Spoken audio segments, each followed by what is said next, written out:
Hey everybody, this is your host Boutique and you're listening to the Progressives Abroad podcast. Welcome back to the show. This is the 20th episode. Thanks for coming here to celebrate with us. And this is the podcast, if you're just tuning in, for those of you, people like you and me, who want to know what life is like outside of the bubble. What it's like to live outside your home country and what's happening in the progressive world globally. Well, today on the show, we have a tremendous guest to kick off the conversation with us. His name's Lee J. Heller. You know him online as the Bull Moose Progressive. He also hosts the Joy of Liberty podcast and the Expat Progressive podcast. And he is a wealth of information when it comes to ESL teaching abroad, teaching English as a second language is something that we really love to talk about and something we connected on. So we decided to bring it here to the podcast. So please sit back, relax, enjoy the show.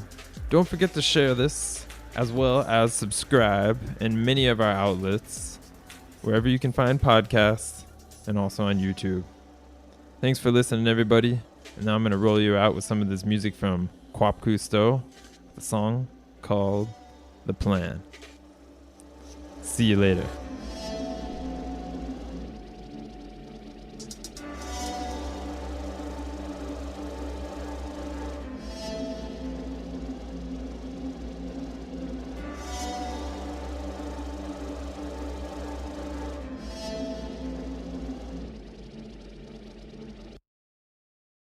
All right, everybody, and welcome back to the show. This is your host, Boutique, reporting here live, or recording live from Oslo, Norway.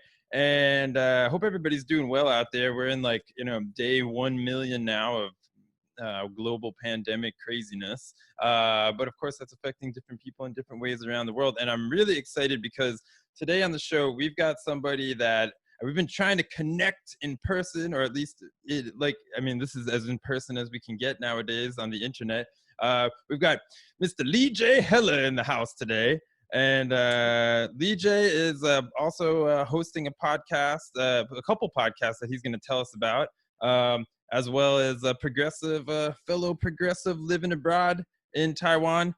Lee J, how you doing today, man? I'm doing okay. I'm here recording, recorded live from basically Taipei, Taiwan. So that's I feel like I ended up in a good place. And yeah, I have two podcasts going on right now. The Joy of Liberty podcast, which is just me and my dad. He was a protester from the 60s. So I think his perspective is useful. And another one called the Expat Progressive, which is, I guess, similar to what you're doing, just getting, different perspectives of different Americans living in different countries and progressive values they hold. And but yeah, Taiwan is, it's funny that how we connected. We were basically talking to each other on a bunch of Bernie pages and things like that on Facebook. And I think what initially started, because it was about education, and at least a goal of mine, and still is kind of, is I know that basically higher education is more or less free in most of the Europe, but especially the Scandinavian countries. And I think that's how we connected, because you experienced that yourself. You got your master's degree in Norway, and then you've basically been there ever since, my understanding. Yeah, actually, that's right. Yeah, now that you remind me, that is our origin story of how we met on the internet. It was I think you were commenting about something about education. I don't remember now, and then I was chiming in hey, this is what's happening over here in Europe. That's how I got started. That's not actually how I ended up in Europe in the first place. That's a whole other story. But how I got to Norway was randomly for my master's degree. They sent me over here. And I mean, it's crazy, everybody. I know I've talked a lot about this on the show today, but there's just incredible education opportunities here in Europe to study for free, or at least dirt cheap compared to what you might pay in the United States. My master's degree was free. I'm not going to brag, but I even got paid to do my master's degree here. This is what's really crazy. I'm not trying to brag, but I ended up paying off a lot of my student loans with the money that they paid me to be part of a research program for my master's degree here in Europe. So pretty incredible. Yeah, that's how I ended up here.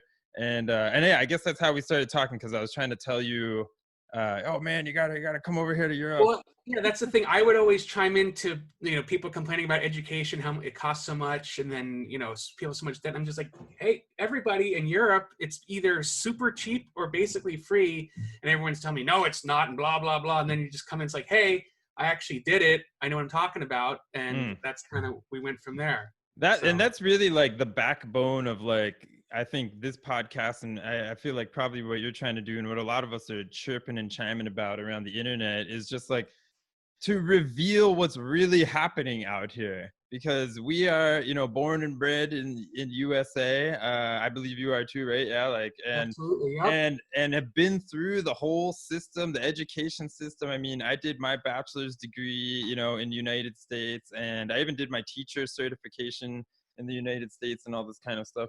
And it's just the stuff that you hear on the internet, on the mainstream media, on the news is just crazy. It's like, oh yeah, well, you got to pay all these taxes, or like, when you talk about healthcare, oh, everybody's waiting in line all the time, and there's no nuance to the discussion. There's nothing. So this is why we're here today, I would say.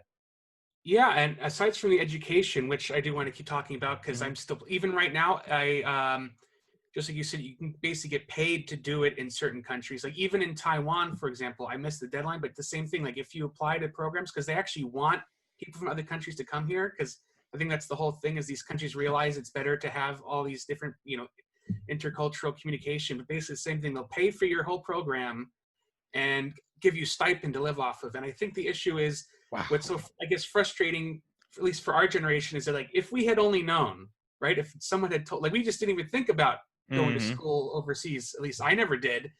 And No. even studying abroad, like through school, but if we had known, we could have gone to another country, basically gotten it for free. And back home, all my friends, I met people that are basically in my exact same position, but they owe 60,000, 100,000. Some people just gave up and they're just never going to pay it. And I guess they're screwed if they ever want to buy anything like a car or a house. But it's like, I feel like if Americans only knew the opportunities and options that were out there, things would be a lot different.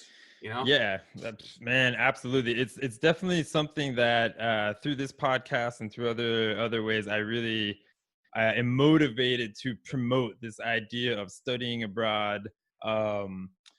Joining programs like, for example, here in Europe, we have this program called the Erasmus program. And those of you who listen to the podcast, I've talked about this before too. I'm a big supporter of the Erasmus program, which is this program that you can apply to, and some of them are open to people from outside of Europe, and some of them are open just for people in Europe. It's about 50-50.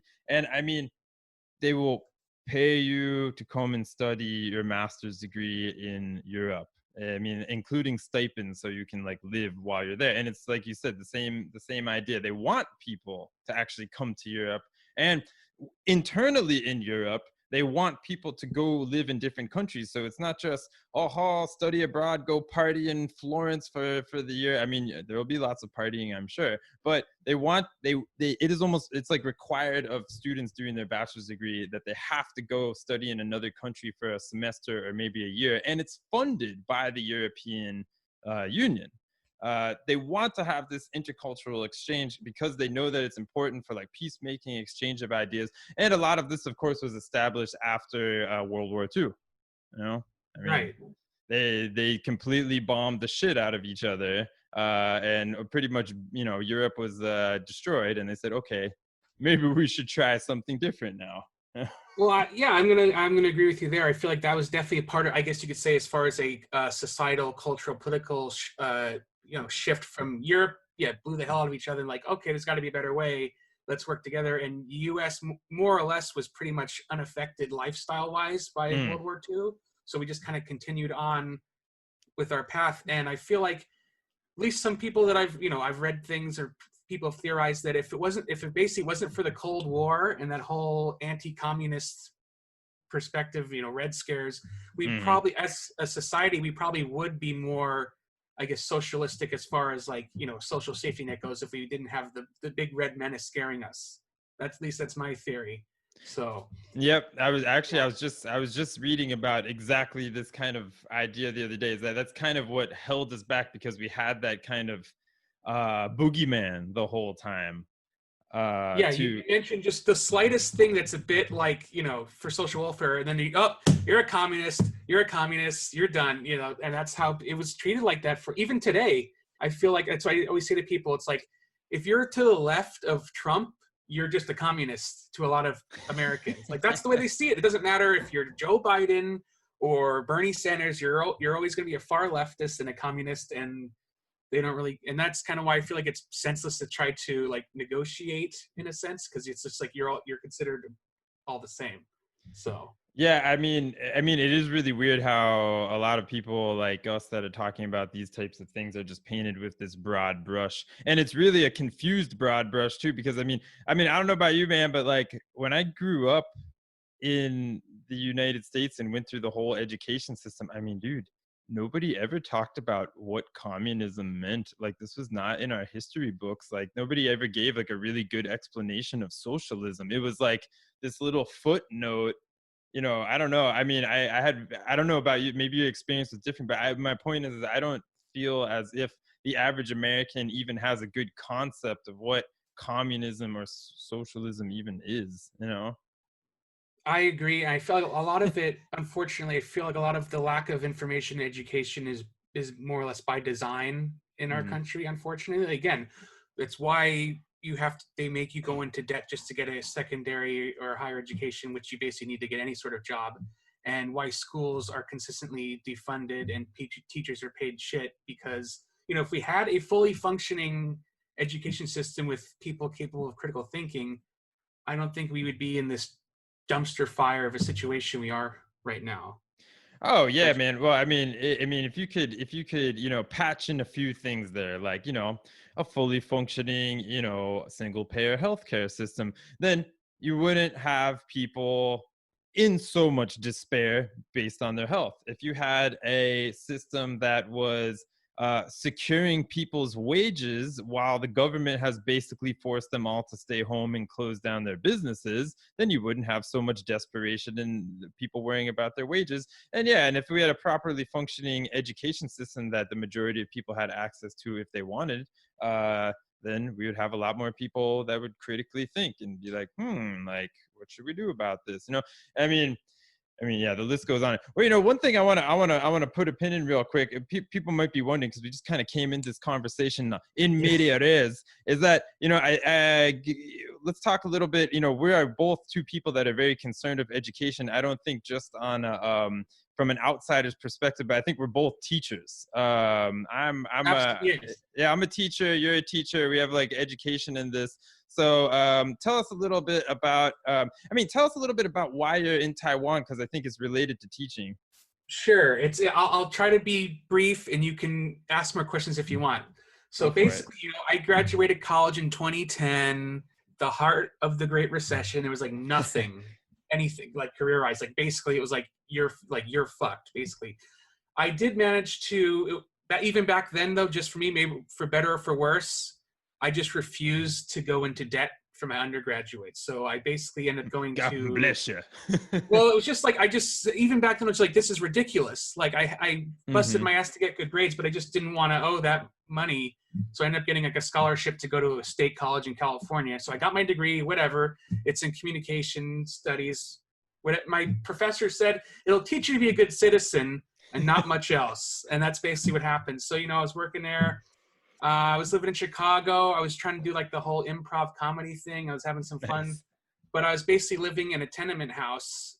Like I was the youngest person there who probably wasn't a criminal or like addicted to drugs or something. And I had these bed bugs, and I'm just like, all right, I can't do this anymore. So my friend from college, he'd been teaching in South America, and he said he had a great time, and we've been communicating. And I remember one day I was at my job, and my boss just said something like really like mean and like inappropriate for work. I'm like, all right. I paid the price, did a TESOL course in Thailand, stayed there for a while, did 6 months, ended up getting a job in Hong Kong. I loved Hong Kong, by the way, still my favorite place so far Wow. that I've been. Wish I could stay there. I had to go back to the US to help my father with some health issues, which is a whole other thing we can talk about too, because he ended up paying like his health insurance. You can imagine how much that costs. And I was basically, I'm like, okay, I'm back in the US. Let me try to make it out here. I tried applying for jobs, tried doing some training courses, and then basically nothing came from it. And my friend I've known since I was in kindergarten, he's half Taiwanese. He's been living in Taiwan for a while. He said, hey man, come out here. You basically can stay rent free or pretty cheap. I just give him money whenever he asks, basically at this point, like not a problem. And now here I am in Taiwan, which at least as far as the COVID crisis is concerned, I ended up in one of the best places in the world right now. So pretty happy about that. Yeah, Taiwan's done a really good job with that, I believe. I mean, you Yeah, guys. I remember they originally thought it was going to be one of the worst hit because it's so close to China, but they just did, strict lockdown. And life has more or less been the same. It's just everybody has to wear masks on, like a public building or public transport, lots of hand sanitizer and temperature checks. But otherwise, life is pretty much normal out here. Wow. And look, why do you think it panned out so well in Taiwan as compared to, what we see in other parts of the world, like where we're from in the United States, for example? Right. Well, of course, again, it's several things. Being an island, it's a lot easier to like lock things down, keep people from coming and going. But it's not just that. Like being here, and I hate to say it as far as reference to the U.S., but it's like you're living in a country that actually cares about the well-being of its people. If that makes any sense. Like they just had a re-election. It was a landslide victory for like President Tsai, and she's like basically the anti-Beijing candidate. Like I'm surprised they didn't, because the Chinese apparently tried to hack that election and they didn't. Like we still have, we don't question the elections here. Like she had a landslide victory, and like I said, they have good education. I'll just be brief as far as healthcare goes. As part of the national health insurance in Taiwan, you get as if you're a legal resident.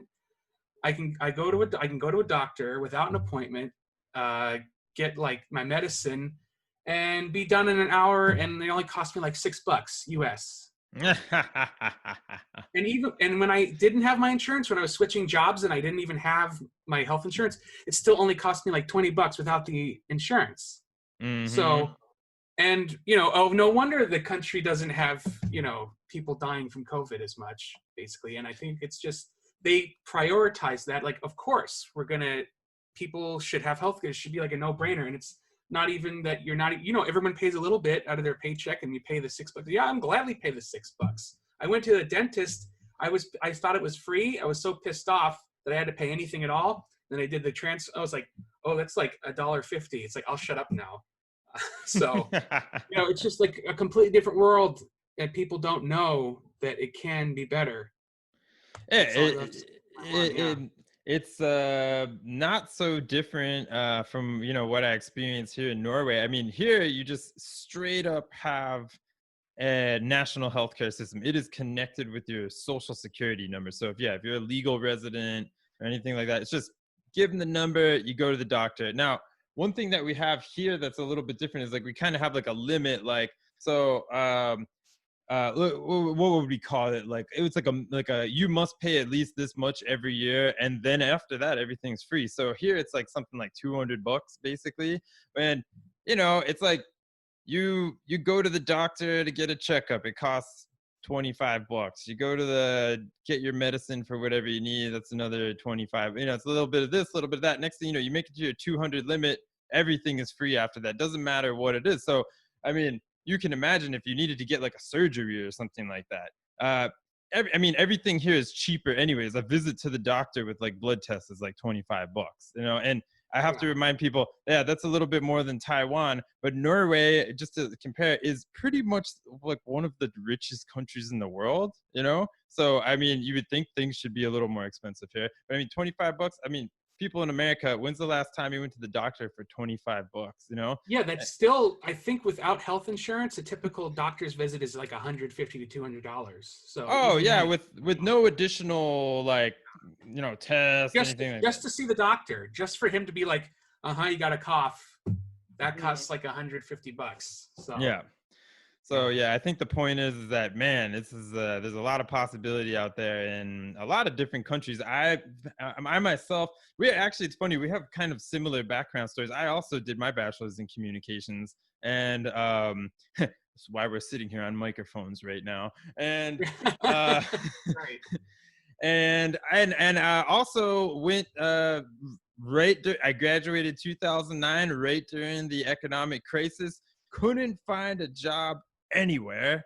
Was literally like, I think applying hundreds of jobs in and out of the field. I mean, literally, Waffle House. Couldn't get a job at Waffle House, which I have some of you back home know Waffle House. Couldn't get a job anywhere, washing dishes, nothing. So finally got a job. How insulting is this? This is like a good old American story. I got a job selling hot dogs at the football stadium where I graduated from college. Okay. That is probably one of the most American jobs you could probably get, though, is selling hot dogs. Selling hot dogs, yeah. At the but it was a nice job because it was in the elite VIP section. So I'm sitting here selling ridiculously priced hot dogs to VIPs at my college's football stadium, trying to pay off my student loans with like no money at all. So I applied for a bunch of jobs in Asia, like it sounds like you did, and ended up in Korea for a year. I was in South Korea. One thing led to another. I was very, very close to going to Taiwan because Taiwan seems like a really amazing place to teach English. But just ended up in Europe one way or another, ended in Germany. But in the 5 countries I've lived in since I've moved away from the States, everyone's had some sort of universal healthcare system that doesn't include big lines, like doesn't include like lots of money. You're not worried to go to the doctor, Well, and yeah, I mean, I think part of it, the issue in the U.S. is, of course, there's just like the pure greed and the money that's involved. Like it's they make more money with our scam system, but it's also that the fact, it's basically people have been propagandized and lied to for like decades now that we can't do it and it's too expensive. And how are you going to pay for it? And I feel like I know that people are going to keep saying that, but just considering what just happened the last few months when they literally gave trillions of dollars to Wall Street and the corporations with no questions asked. And they gave us, like, some of us got $1,200 once. Mm-hmm. Okay. And then they say, the money is there if the will is there. They always manage to give them money like this. But when it comes to the normal people, pull up your bootstraps. Yeah, right. Dude, yeah. I mean... but you can't, not even now, you can't even go to work. You can't even put on your bootstraps, go outside because you're going to get COVID, Just like you said. It was like throwing some crumbs to the peasants. It really was. Yeah. I mean, I joke with people. I say when it came to that, I feel like a bunch of senators and congressmen were like having the debate, and it's like, what is the absolute bare minimum we can give the peasants so they won't have a revolution?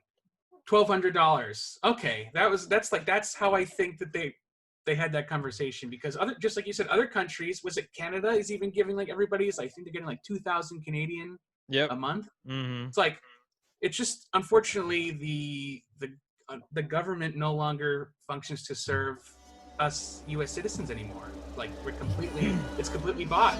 That's how I see it.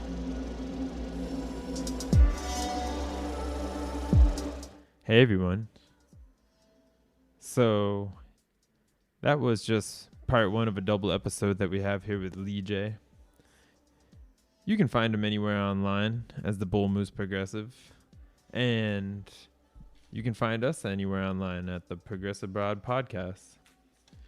We're going to be back next week with part 2, where we're going to be talking about all kinds of things, like when Lee J went back and made it America style, and then subsequently went back to Asia. We're also going to get a bit deeper into this idea of the welfare state and social democracy in Norway, the drowning economy in the United States, and American exceptionalism. We'll round it out with a little bit of an explanation about what a bull moose progressive it is and future prospects in terms of the 2020 election. More on that next week. And don't forget, everybody, I'd love to hear from you. Send me an email, send me a message, give me a shout. Until next time, Progressives Abroad, over and out.